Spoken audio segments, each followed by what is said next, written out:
guys, welcome to Jesus Kitchen. Today guys, ako'y magpapaksiw ng pusit, no? Adobong pusit. Ito guys, paksiw. Parang paksiw siya guys, no? Kasi may suka naman. Lagyan natin ng iba-ibang saog.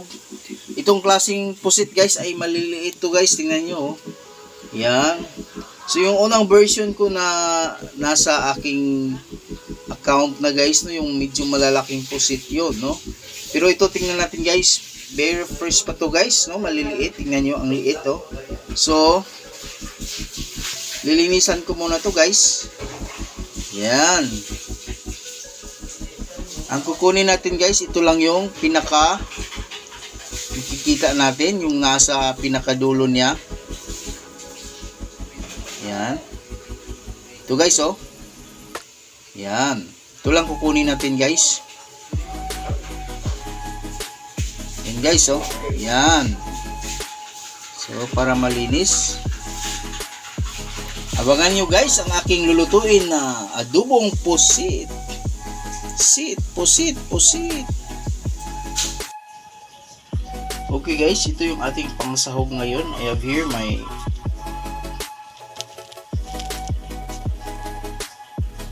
onion, garlic, lagyan natin ng kunting ginger, then yung ating bay leaf or paminta. Also we have durog na paminta guys, no, then salt, kunting seasoning. So i-mix lang natin lahat guys, then pakuluan lang natin ng ilang minuto. So hindi siya pwede magtagal guys kasi kuko na to siya. Tansyahin lang din natin na medyo kumulo at hinaan lang natin yung apoy. Tara na guys, manood na tayo sa aking lulutuing adobong pusit na maliliit.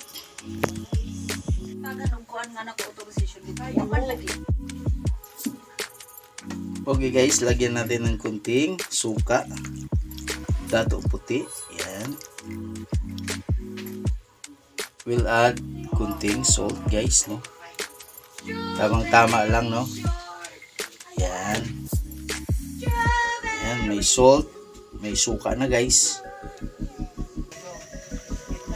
Guys, isuti ko lang tong kunting luya para sa aking adobong pusit. Yan. Then yung aking sahog na garlic at saka onion or sibuyas. Yan guys, no. Sige na guys, medyo na-saute na kunti ang ating luya, mga sahog. Then i-add na natin yung ating pusit. Almost 1 kilo na pusit. Ang sasarap nito guys, ang preskong-presko pa. Yan. So antayin natin ng ilang minuto guys, saglit lang to. Kailangan di siya patagalan sa pagluluto kasi ito ay coconut siya guys, no. So tamang-tama lang ang ating apoy. Ito na i-add yung pamintang dahon, then yung ating powdered na black pepper. Okay guys, then I add kunting seasoning guys, no, yung pangpalasa natin. Yan.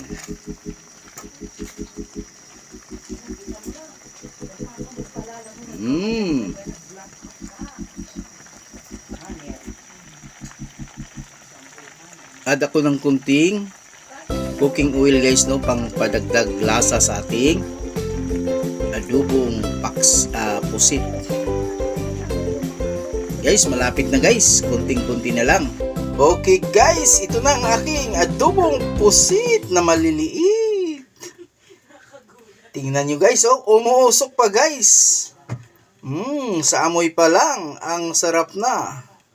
Marami na naman tayong mauubos na kanin nito guys, sa aking masarap na adobong pusit. Yan guys, oh, umuusok pa guys. Sarap na sarap to guys. Again guys, salamat sa inyong panonood sa aking video. Don't forget to like, share, and subscribe sa aking channel, GC's Kitchen. Bye-bye guys, and God bless sa ating lahat.